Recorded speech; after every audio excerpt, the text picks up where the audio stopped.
any government response there is, but the military's response has been quite clear and right in front of us, and then they have chosen right from the beginning to keep out of what's been going on. I mean, I can tell you just a few hours ago, a pro-Mubarak supporter, we could see him dragging a pro-democracy demonstrator by the scuff of his neck, and then a group of Mubarak supporters started beating him, and it really was within spitting distance of an army tank, and you could see that soldiers were inside the tank, and they did nothing. And were it not for an explosion that was heard at the other side of the road that distracted everyone, that man would surely have died. He'd been beaten to death by the group that had gathered around him. Luckily, that man managed to get to safety when everyone was distracted, but it was very clear at that moment to everyone watching that this army is not going to do anything. We saw them moving in amongst the crowds when the clashes got particularly violent in the area that I'm at. They almost provided a barrier between the two sets of protesters at one point, but they would do it sporadically and they would do it briefly and then go and reposition themselves back in the place that they were. So they were sending a clear message when they were standing on top of their tanks. They were holding the Egyptian flag. They were saying kifaya in Arabic, enough. So they were saying to the people to stop, but they weren't using any action. Is that a tenable position for them to maintain, though, now that we are seeing deaths on the street from live gunfire? Surely the army has to intervene in order to maintain their good standing amongst the people of Egypt? Or is there something particular about the Egyptian political context that means that they should not? Well, the army has had a very good relationship with the people. There is conscription in this country. People feel like the army are composed of people like them, their fathers, their brothers, and that's a very, very different scenario to the police force, which is seen as the beacon, really, of corruption and police state that exists here. So the army has always been in a different position and very much respected. But there is an understanding too that this is an army. It's not a police force. They are not they're here for crowd control. This is not what they've been trained for. It's not what they're equipped for.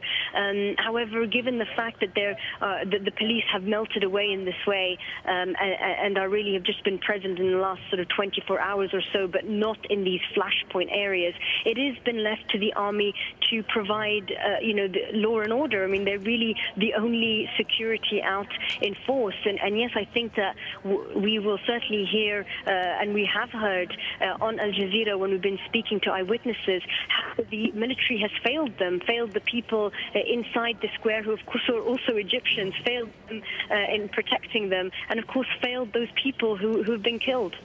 What's it like for you to have spent the night in these circumstances, to see Cairo like this? There must be a tumult of emotions, of images for those who are familiar with Cairo, to see it descend into effective anarchy.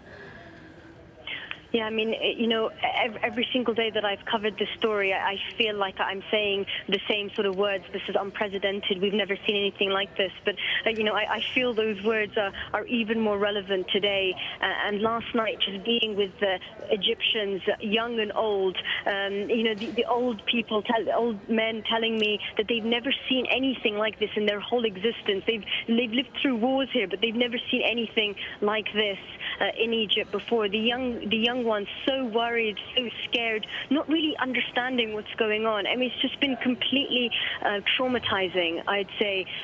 We're so close to Tahrir Square that, we've been able to hear everything. We've heard all through the night. We've heard the gunfire. We've heard explosions. We've also heard people screaming. And then we're watching on television that are people dying in the square as we can hear them. So, it's just this complete disbelief on the part of the people that the situation has escalated to this point, that Egyptians are killing Egyptians, the roads are not safe, that people can't come out of their homes, and really that they don't know who their enemy are. They don't know if they walk out of their homes who's going to beat them, who's going to shoot at them, and they feel completely insecure, like who is here to protect them?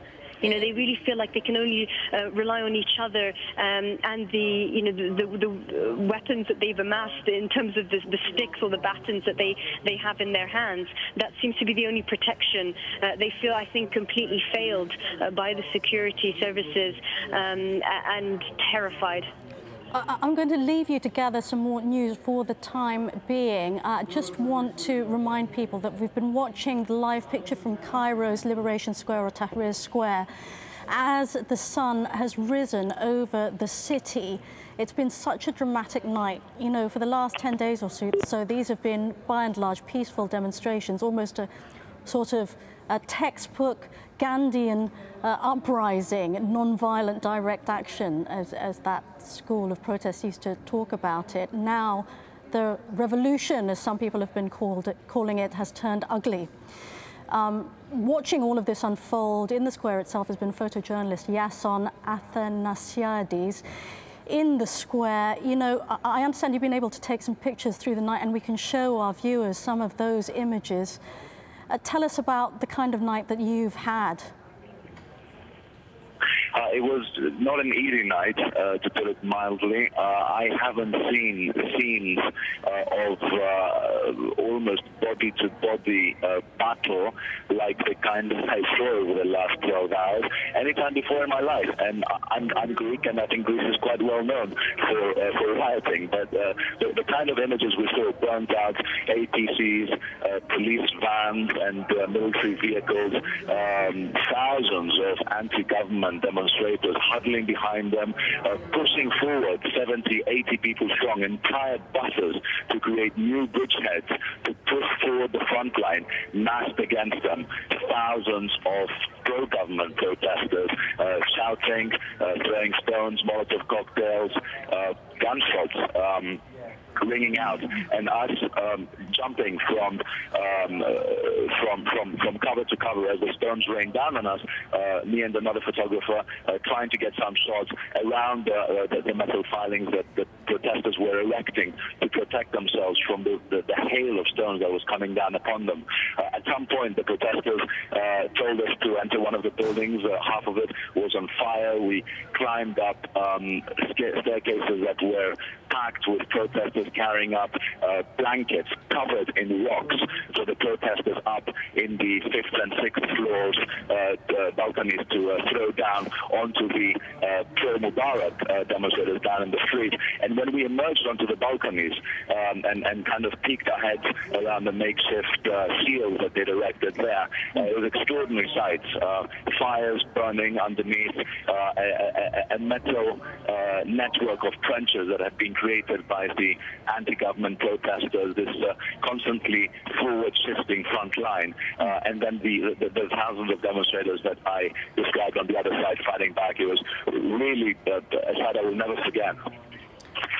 Now that, as we can see from our live picture, morning has broken, has the mood shifted at all? Yes, the tension certainly seems to have gone down compared to the night hours when the side streets were echoing with shouts of Allahu Akbar by demonstrators shifting their forces from one side of the square to the other. We had single shots going off, and then more worryingly, high-velocity machine gun rounds being fired in succession. This going on for an hour and a half in continuity.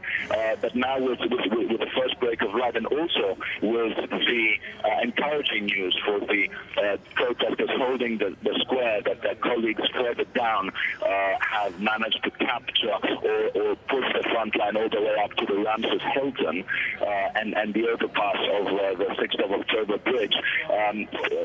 Tempers seem to have relaxed a little bit.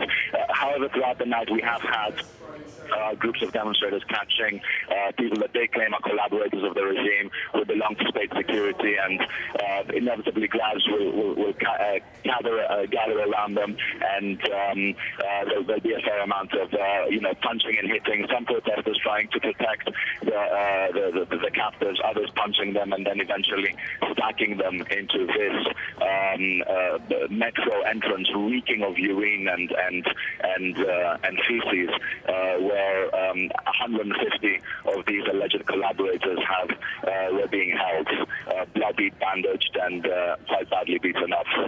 Well, it sounds like, squalid circumstances, really difficult circumstances and conditions for everybody that's in that area. We have a minute to go. I wonder if you can briefly say, is this the real day of rage that has just passed? Sorry, is this the real day for what? Day of rage. Was this the real day of rage?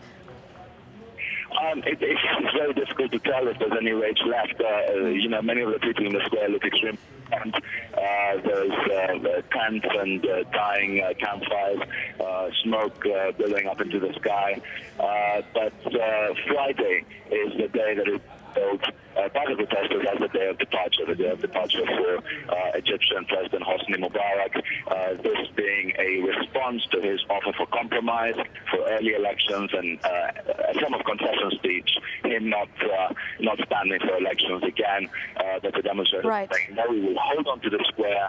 We will not allow the government to reclaim the square. We will not allow them to hold a celebratory pro-government demonstration. We will hold on to the square as a symbol of our liberation and of this new democratic awakening that they hope to bring about in Egypt.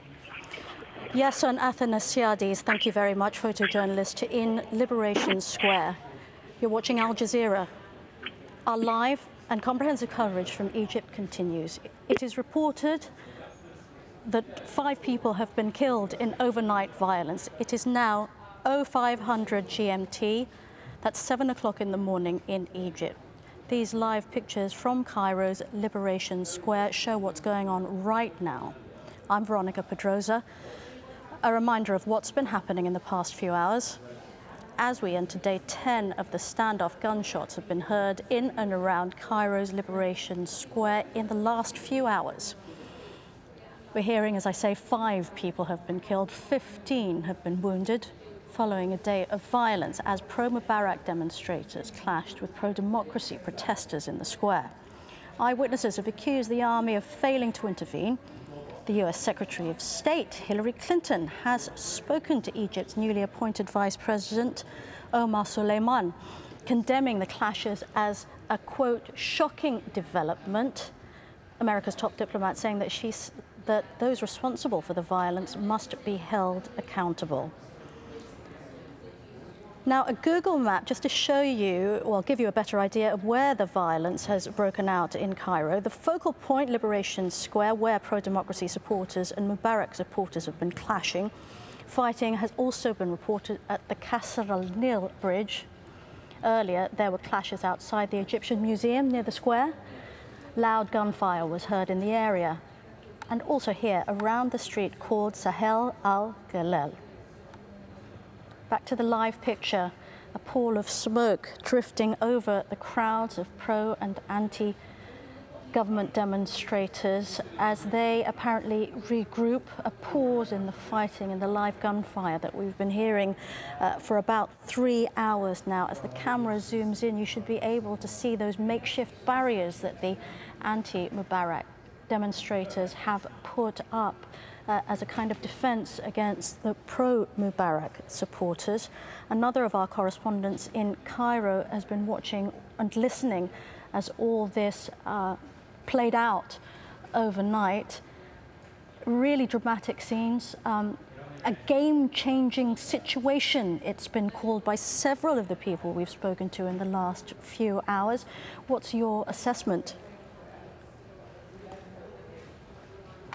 Situation. There were peaceful demonstrations up until yesterday with government supporters saying they're wanting to step down. There was certainly a feeling amongst Egyptians that the demonstrators had made their point and it was time for them to go home. That was the sentiment around, but everybody knew that up until now it had been relatively peaceful, other than last Friday when the security police got involved. It had been peaceful. The message was still peaceful. They wanted them to go. Then suddenly the pro-Mubarak supporters got involved. That has totally changed the tone of this conversation.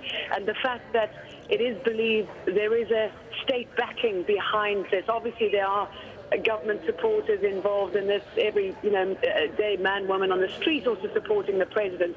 But by and large, the majority of the troublemakers are believed to have some sort of link to the state. That is a change in the dialogue now between the pro and the anti, those who want to